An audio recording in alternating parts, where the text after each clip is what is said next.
Welcome to Samba Samba. Enjoy the video. In this video, I will explain how to connect Wix to Mailchimp.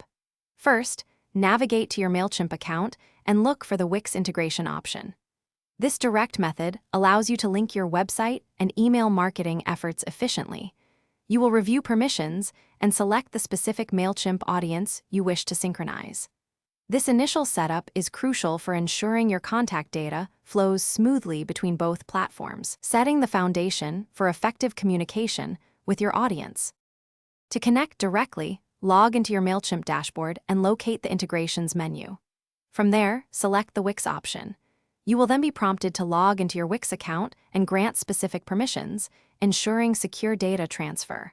Carefully review these permissions, then choose the Mailchimp audience where your Wix contacts will be added.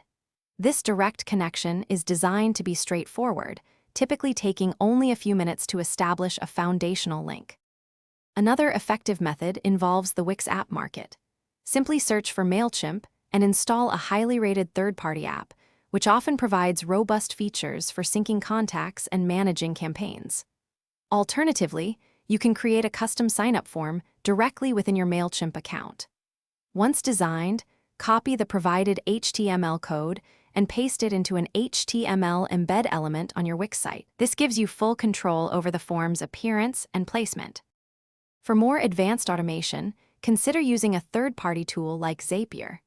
This platform allows you to create custom zaps where a trigger event on Wix, such as a new form submission, automatically performs an action in Mailchimp, like adding a new subscriber. This integration helps automate crucial marketing tasks, from sending welcome emails to delivering personalized product recommendations. Automating these processes can save you many hours each week and significantly enhance your customer's journey. Thanks for watching. Consider subscribing if we helped you.